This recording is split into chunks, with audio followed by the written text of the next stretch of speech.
अच्छा, एक और बात, अकबर जो था ना, ये भी गुसाई श्री विठलनाथ जी और स्वामी श्री हरदास जी इनको बहुत मानता था।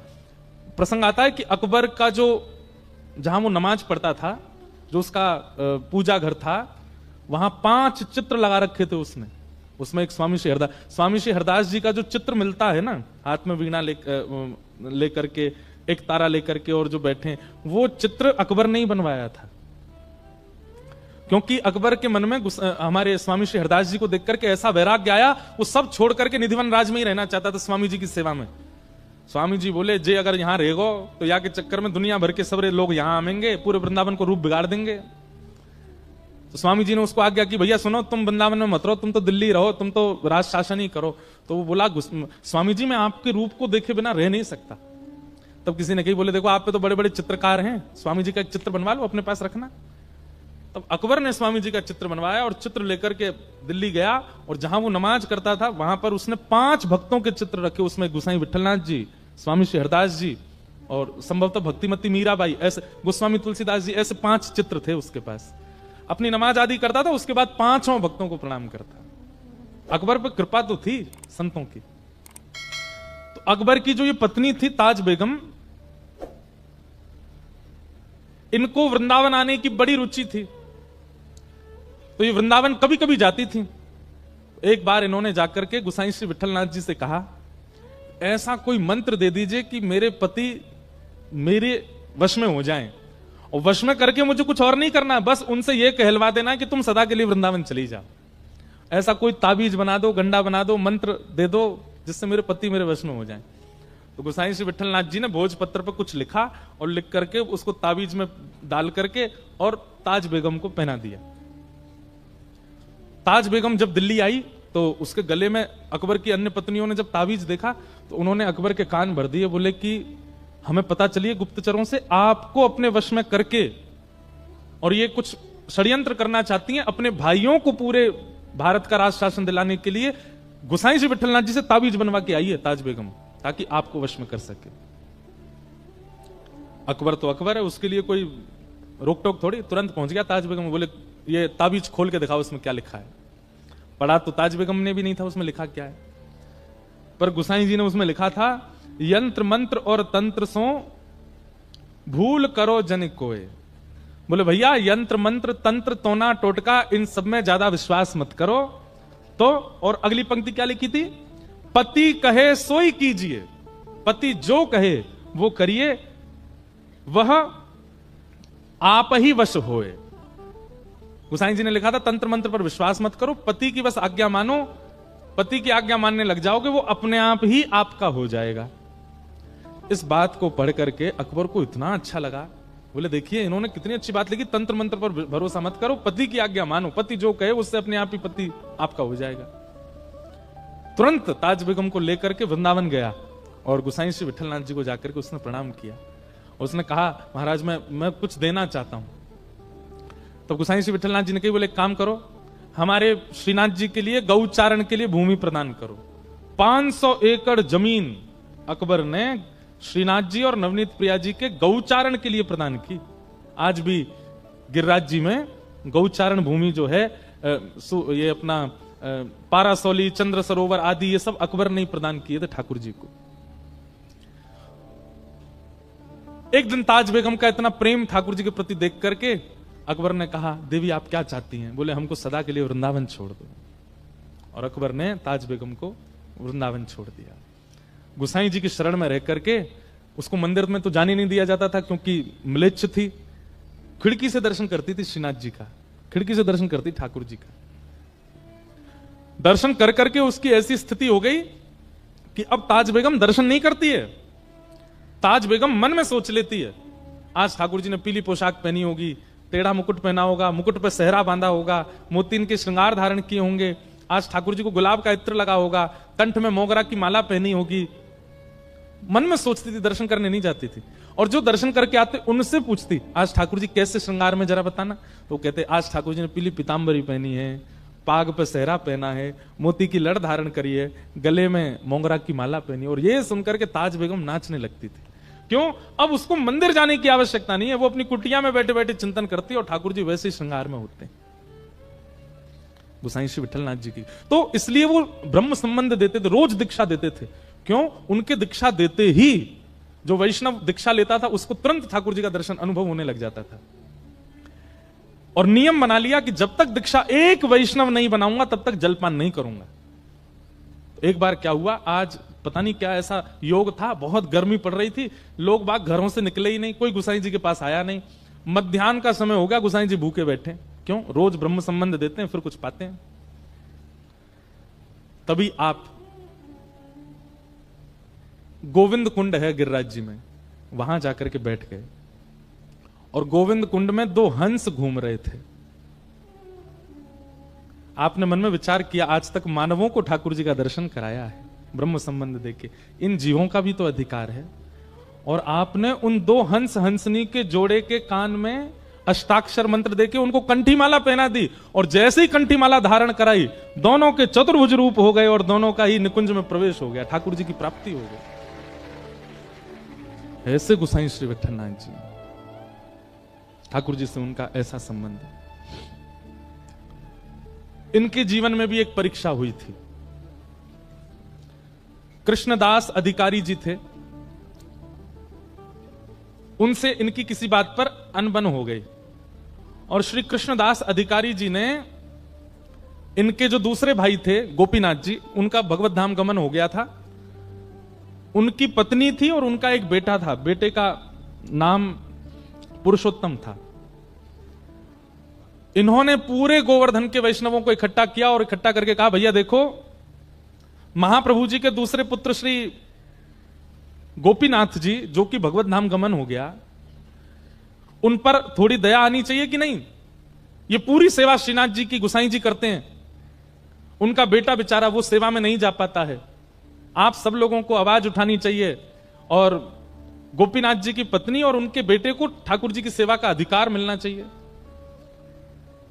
तो कई लोगों ने इस बात का समर्थन किया और समर्थन के भाव से गोसाई श्री विठलनाथ जी को ठाकुर जी से कुछ समय के लिए दूर कर दिया।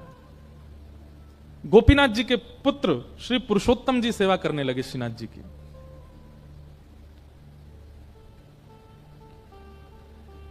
सेवा से दूर किया, गोसाई श्री विठलनाथ जी उसमें राजी थे, कोई बात नहीं। लेकिन कृष्णदास अधिकारी जी ने यह नियम बना दिया कि आप मंदिर ही नहीं आओगे, ठाकुर जी का दर्शन भी नहीं करोगे। अच्छा, ये सब लीला श्रीनाथ जी ने ही प्रकट की थी। हमने एक बात कही ना, ठाकुर जी सीधो सीधो तो कछु चलन देंगे ही नहीं, कछु ना कछु परीक्षा तो सबकी कराते ही कराते हैं। ठाकुर जी पूरे विश्व को बताना चाहते हैं कि गोसाई जी का प्रेम कैसा है, इसलिए वियोग का ये एक नाट्य किया गया और कृष्णदास जी ने ठाकुर जी से गोसाई श्री विठलनाथ जी को दूर कर दिया। गोसाई श्री विठलनाथ जी गोवर्धन से थोड़ी दूर पारासौली में रहने लगे और आप नित्य अपनी कुटिया से निकल के आते और श्री गिरिराज पर्वत पर श्रीनाथ जी की जो ध्वजा थी उसी का ही दर्शन करते और दर्शन करके विरह व्याकुल होकर के वहीं बैठे रहते। बहुत सुंदर लीला है, ध्यान से सुनना।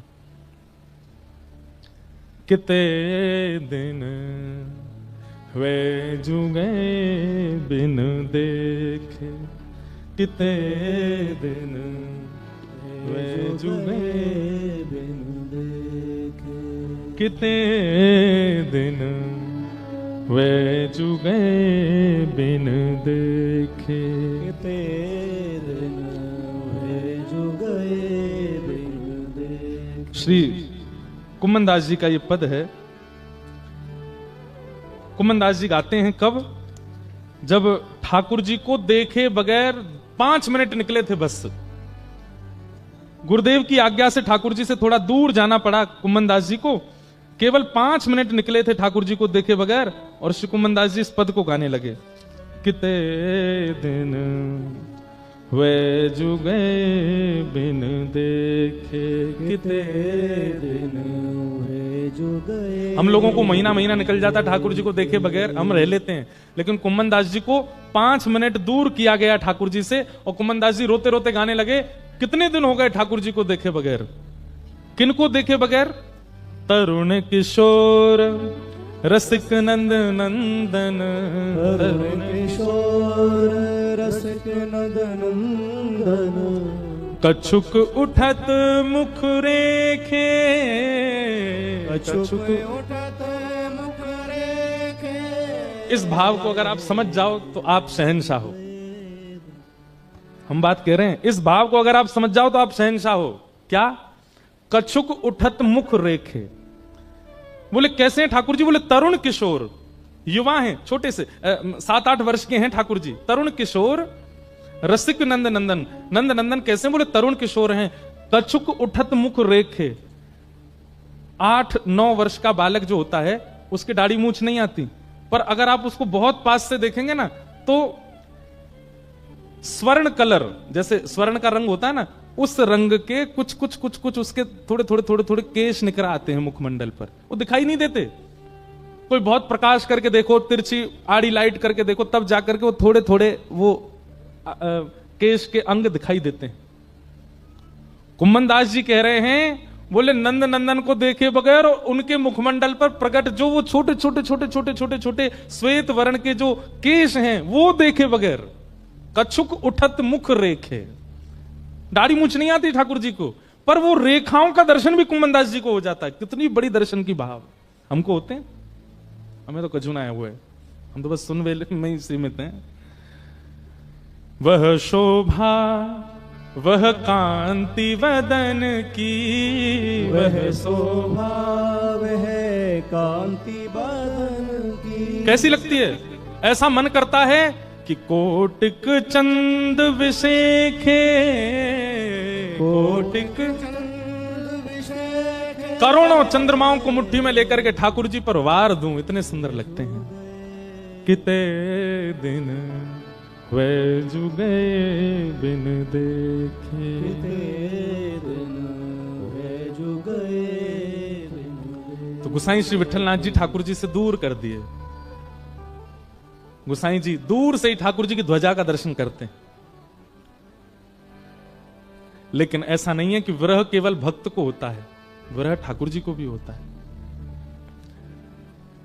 बात केवल इतनी है कि भक्त अपना विरह गा के सुना देता है, ठाकुर जी कैसे सुनाए? परंतु एकमात्र श्री गोसाई विठलनाथ जी हैं जिनके लिए ठाकुर जी ने अपना विरह प्रकट कर दिया। कैसे? श्रीनाथ जी में आज भी 100 पान का भोग रोज लगता है ठाकुर जी। कितने पान? 100 बीड़ा पाते हैं ठाकुर जी। कभी आप श्रीनाथ जी जाएंगे तो श्रीनाथ जी तो अभी 500 300 350 400 साल पहले चले गए नाथ द्वार। उससे पहले तो वृंदावन में ही सब लीला करते थे।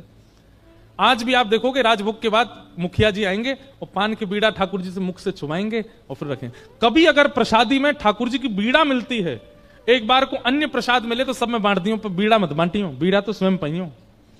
क्योंकि बीड़ा समझते हैं ना, पान भोग। एकमात्र बीड़ा भोग ऐसा है जो ठाकुर जी के अधर से छुपाया जाता है। बाकी की सब सामग्री सामने रखी जाती है, पर बीड़ा तो ठाकुर जी के अधर से स्पर्श कराया जाता है। और बीड़ा भोग ज्यादातर किशोरी जी का बीड़ा भोग ठाकुर जी पाते हैं और ठाकुर जी का बीड़ा भोग किशोरी जी पाती हैं, क्योंकि अधर स्पर्श होता है उसमें। तो श्रीनाथ जी को 100 पान का भोग लगता था। बहुत ध्यान से सुनना। तो एक रामदास भीतरिया करके सेवा करते थे श्रीनाथ जी के आसपास। पोंछा लगावे की सेवा, आरती सजावे की सेवा, आदि आदि सेवा। भीतरिया 2 सेवक होते हैं, एक होते हैं भीतरिया, एक होते हैं भारिया। भीतरिया वो जो गर्भगृह के अंदर जा सकते हैं, भारिया वो जो बाहर बाहर की सेवा करते हैं। तो रामदास भीतरिया जो थे ये गोसाई श्री विठलनाथ जी के शिष्य थे। ये जाते थे श्रीनाथ जी के मंदिर में सेवा करने, भीतर पोंछा आदि करने। तो जब ये पोंछा आदि करते थे तो श्रीनाथ जी खड़े खड़े इनको इशारा करते, ए सुन, ऐसे इशारे करते। अब ये आवाज कहां से आ रही है? फिर ठाकुर जी कह रहे हैं, अब ये ऊपर देखे ठाकुर जी को, ठाकुर जी ऐसे खड़े हैं, आसपास कोई है नहीं, भाई आवाज कौन करता है? एक बार तो घबरा गया, हुआ आ गो मंदिर में। लेकिन फिर ठाकुर जी ने इसको ऐसे बौं मटका के इशारा किया। रामदास तो अरे अरे जय जय, आप बुला रहे हैं मुकू। ठाकुर जी ने फिर इसको प्रत्यक्ष, ठाकुर जी लीला सबके सामने नहीं करते हैं, परंतु रामदास के द्वारा गोसाई जी को संदेश भेजना है, इसलिए ठाकुर जी लीला कर रहे। जय जय, आप कछु आज्ञा कर रहे हैं। तो ठाकुर जी के बगल में जो मसनद रखी जाती है ना, उन पे ठाकुर जी के मुख पहुंचने का एक रूमाल रखा जाता है। ठाकुर जी ने ऐसे नजर घुमा के रूमाल की ओर इशारा किया कोई था नहीं मंदिर में, 2-4 लोग दर्शन कर रहे थे। इसने धीमे से वो रूमाल उठाया और रूमाल खोल के देखा तो ठाकुर जी जो 100 पान खाते थे उसकी जो पीक निकलती थी, उस पीक से ठाकुर जी ने पत्र लिखा था गोसाई श्री विठलनाथ जी के लिए। और वो पत्र लिखा था, उसमें प्रथम ही ठाकुर जी ने लिखी है, रामदास पत्र मत पढ़ियो, ले जाके गोसाई जी को दे दे। रामदास के तो नेत्र सजल हो गए, ठाकुर जी लीला करते। और रोज रामदास क्या करता, 2 रूमाल रखता, एक तो वहां पधरा देता और एक वहां से उठा के जेब में धर के ले जाता और गोसाई जी के पास जातो, गोसाई जी आज ठाकुर जी ने कृपा के, बोले हाँ प्रसाद भेजा होगा दे दो। नहीं प्रसाद नहीं, आज तो पत्र भेजा है। गोसाई जी ने जैसे ही वो रूमाल खोल करके देखा, ठाकुर जी ने अपनी पीक से जो पान की लाल लाल निकलती वहां से ठाकुर जी ने पत्र लिखा। और उस पत्र में ठाकुर जी अपना प्रेम उद्गार प्रकट करते हैं। और क्या कहते हैं, वो पंक्ति तो मुझे याद नहीं, पर ठाकुर जी ने पत्र लिख करके गोसाई जी से कहा, मेघ तो समय आने पे बरसेगो। मतलब मेघ तो समय आने पे बरसेगो। मेघ हमेशा नहीं बरसते, जब समय आता तब बरसता है। तो मानो गोसाई जी से कह रहे हैं प्रतीक्षा करो, समय जल्दी आएगा जब मेरा प्रेम आप पे बरसेगा। तो गोसाई जी हैं। गोसाई जी ने एक पत्तल पर दूसरा पत्र लिखा और पत्र लिख करके रामदास से बोले जाओ ठाकुर जी को दे दो।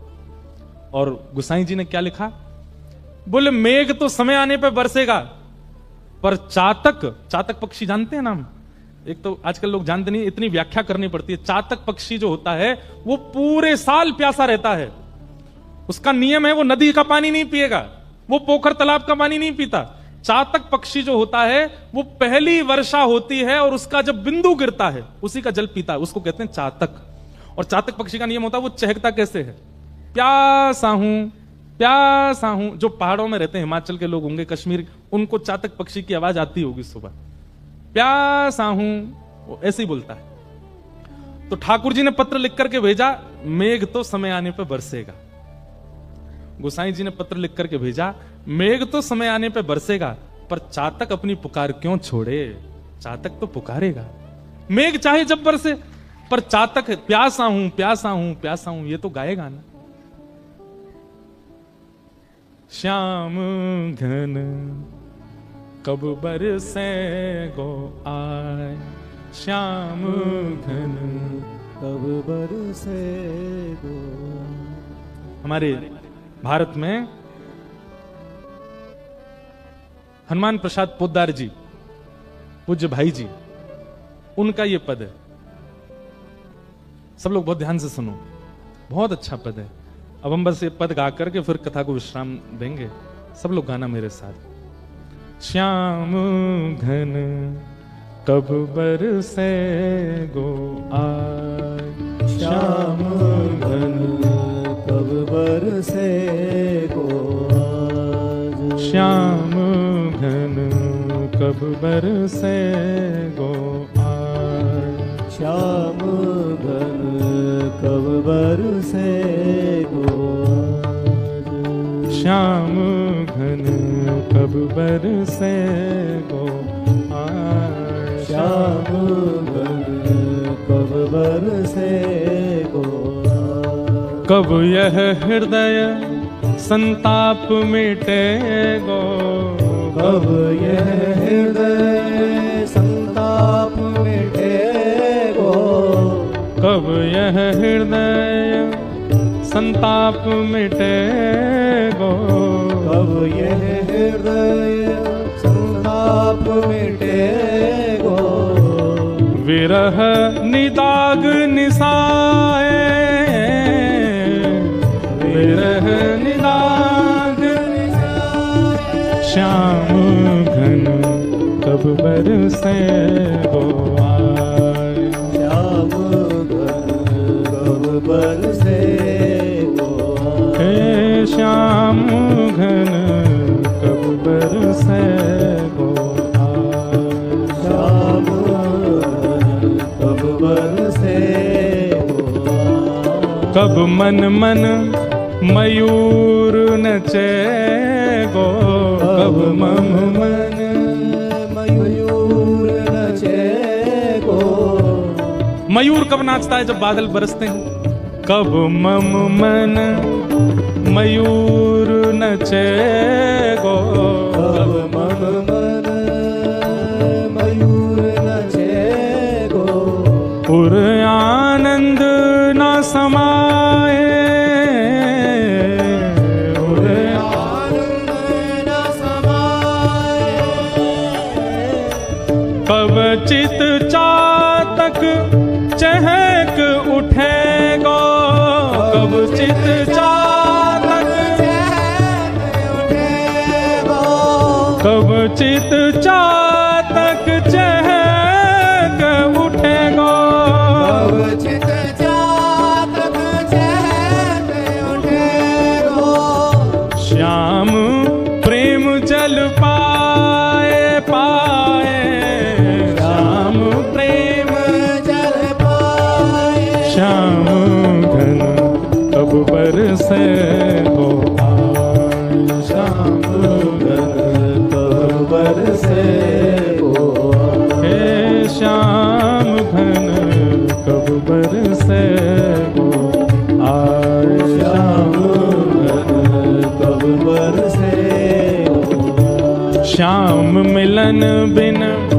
कछु नहीं भावे, श्याम मिलन बिन कछु नहीं भावे, कछु नहीं मोहे समा, हाँ कछु नहीं मोहे सुहावे, हाँ कछु नहीं मोहे सुहावे,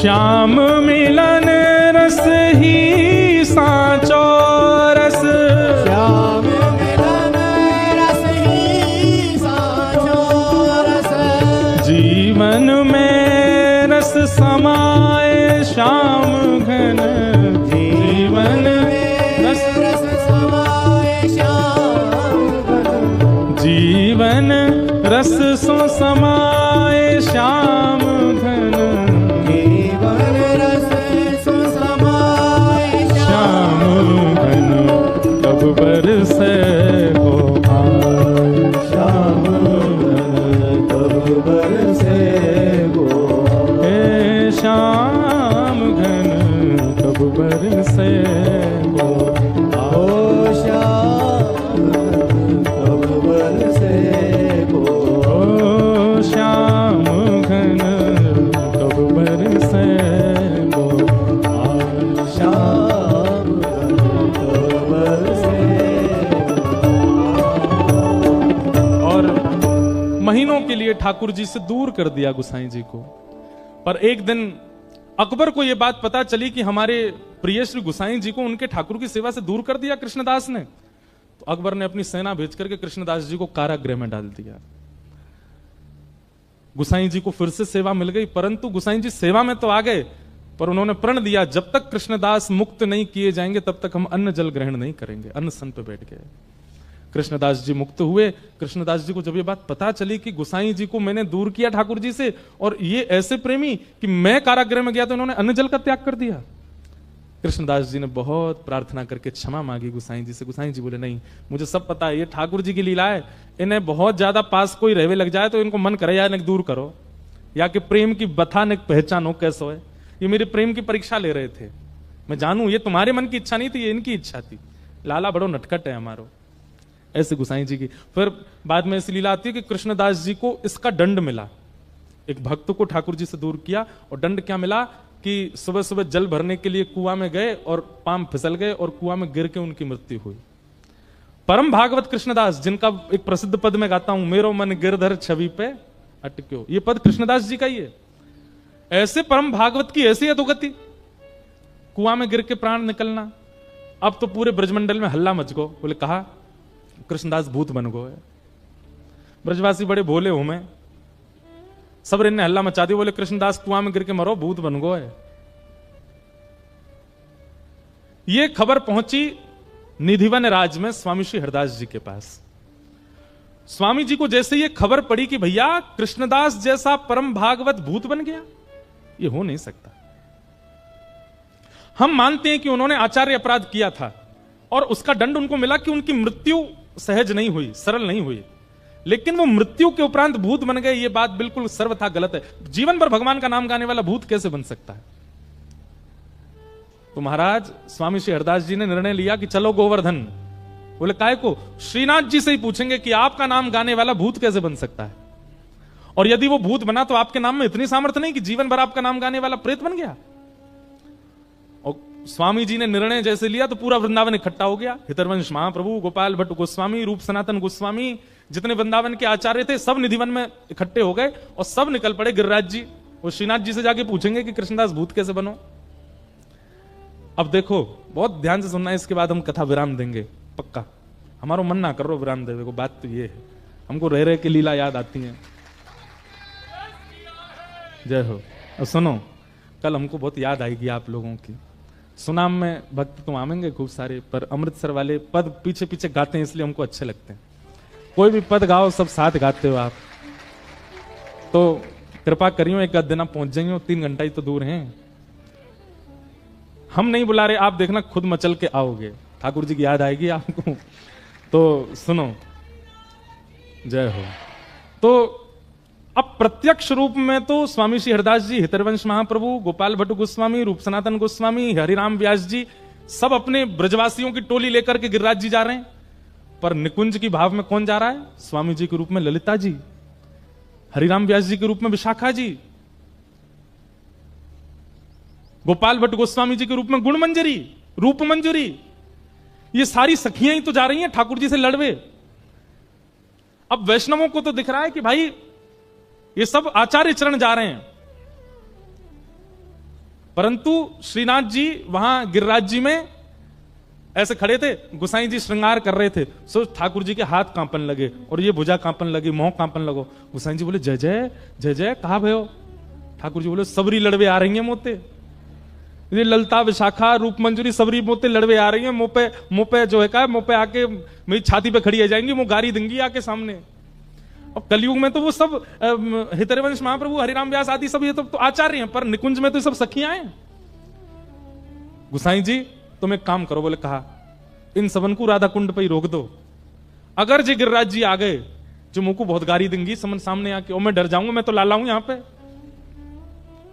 गुसाई जी बोले नेक रुक जाओ, श्रृंगार तो पूरा कर लो। बोले छोड़ो श्रृंगार, ऐसी भगवत तुम तो जाओ, उनको रोको। ठाकुर जी डरने लगे। गुसाई जी माला लेकर के, उपरना लेकर के, कई सारे वैष्णवों को लेकर के राधा कुंड में ही रुक गए, पहुंच गए। और वृंदावन से आते हैं, राधा कुंड पहले पड़ता है, राधा कुंड में ही सबरी समाज रोक करके सबको माला पहना, पटका उड़ा और सबको स्वागत करो, सम्मान को वहीं बैठा दिए सबरे। लाइए लाइए लाइए भोग प्रसाद पवाओ। स्वामी श्री हरदास जी तिरछी तिरछी नजर से देख रहे हैं। बोले हम गिरिराज जी पहुंचने भी नहीं दिए, राधा कुंड में ही रोक दिए। गुसाई जी सबको प्रणाम कर रहे थे। स्वामी श्री हरदास जी ने उनका कंधे पे हाथ रखा, बोले सुनो इधर आओ। इतनो डर गो लाला कि पजम्मा भी आध ही पहना के आयो, पूरा पहनायो ना है, धीमे धीमे खिसक रहो नीचे। गुसाई जी के नेत्र सजल हो गए। बोले आप वृंदावन से आ रहे हैं, आपको कैसे पता कि ठाकुर जी का श्रृंगार अधूरा है? बोले जाने ना है, निकुंज की सखी हैं हम, ललिता हैं। वो तो जीवन पर कृपा करवे स्वामी जी के रूप में आई हैं, पर हैं तो ललिता। और सुनो, हाँ भाई कोई प्रसाद नहीं पावेगा राधा कुंड में, अब तो वही की छाती बैठ के पावेंगे, चलो वहीं गिरिराज जी। गुसाई जी बोले जय जय, लाला छोटा सा डर जाएगा। बोले कोई डर, कृष्णदास भूत कैसे बनो ये बता। और महाराज गिरिराज पर्वत पे सब चढ़ गए। श्रीनाथ जी का मंदिर ऊपर है ना, आज भी जतिपुरा में देखोगे आप, ऊपर ही मंदिर है। ऊपर चढ़ने का सबको अधिकार नहीं है, केवल ब्रज के लोग ही चढ़ सकते हैं। चढ़ गए ऊपर, और जैसे ही पहुंचे महाराज, ठाकुर जी के पसीना पसीना मुखमंडल पे। गुसाई जी तो घबराए, मेरो लाला 1200, मेरो लाला छोटो सो, सबरी सखी लड़वे आ गई। और वहां जाकर के स्वामी जी हरदास जी, हितरवंश महाप्रभु, हरिराम व्यास सब चिल्लाने लगे, अरे लाला तुम्हारो भजन करवे वारो कृष्णदास भूत कैसे बनो, उत्तर दो। सब तो चिल्ला रहे ठाकुर जी पर स्वामी जी नेत्र बंद करके बैठ गए सामने। और थोड़ी देर बाद नेत्र खोल के अपलक नेत्रों से ठाकुर जी को देखने लगे। और तुरंत स्वामी जी ने घोषणा की, भैया ये खबर झूठी है, कृष्णदास भूत नहीं बने। ठाकुर जी ने अभी अभी मुंह को बताई है, कृष्णदास भूत नहीं बने। उनकी अधोगति, मृत्यु उनकी सहज नहीं हुई, क्योंकि उन्होंने एक वैष्णव अपराध किया, गोसाई जी को ठाकुर जी की सेवा से दूर किया, परंतु वो प्रेत नहीं बने। तो सब लोग कहने लगे, भैया पूरे ब्रजमंडल को ये बात कौन बताएगा, जाने प्रमाण हो वही तो बता सके। इतने में ही एक गाय चरावे वालों ग्वारिया दौड़ो दौड़ो आयो और आकर के बोलो, अरे महाराज भैया, आज सवेरे में गैया चरावे गयो और मैं गैया चरावे जैसी गयो, मुकू वहां कृष्णदास जी मिले और कृष्णदास जी से मैंने की, बाबा तुम तो भूत बन गए हो। तो बोले, अरे ना है जे सबरे ब्रजवासी भोरे भारे, इन्हें झूठ फैला दिए, मैं भूत बन गो, मैं तो ठाकुर जी की नित्य निकुंज लीला को एक सखा बन गऊ। अभी तक तो बाहर सेवा कर रो, अब ठाकुर जी ने निकुंज में मुंह को ले लियो है, भैया मैं तुमको बतावे आया हूं, सबन को जाके बता दे, मैं भूत ना बनूं, मैं तो ठाकुर जी की नित्य निकुंज को एक सखा बन गऊ। तब पूरे ब्रजमंडल को इकट्ठा करके ये बात घोषणा की गई, भैया ये खबर झूठी है, कृष्णदास जी भूत नहीं बने हैं।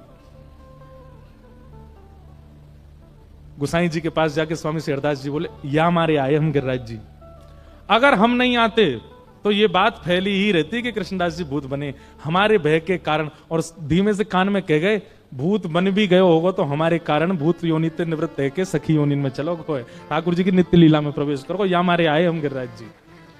ऐसी मधुर लीला श्री गोवर्धन में हुई। ऐसे श्री गुसाई विठलनाथ जी को हम प्रणाम करते हैं, वंदन करते हैं, नमन करते हैं। बोलो वृंदावन बिहारी लाल की जय, श्री राधारमण लाल की जय, श्रीनाथ प्यारे की जय, सब संतन की हरिहर मिलन महोत्सव की जय जय श्री राधे। आज इस भक्त चरित्र का हम भाव श्री ठाकुर जी के चरणों में अर्पित करते हैं। बहुत आनंद मिला। विगत 7 दिनों में श्री हरिहर मिलन महोत्सव महादेव के चरणों में कहने सुनने का अवसर प्राप्त हुआ, यह हमारा सौभाग्य है। महादेव से बस यही प्रार्थना है कि हे महादेव, आप कृपा कीजिएगा, हम सदा ऐसे ही ठाकुर जी के प्रिय बने रहें, ठाकुर जी के जनों के प्रिय बने रहें। शिव कैलाशों के वस भोली धारों के राजा, शंकर संकट हरना। शिव कैलाशों के वासी, भोरी धारों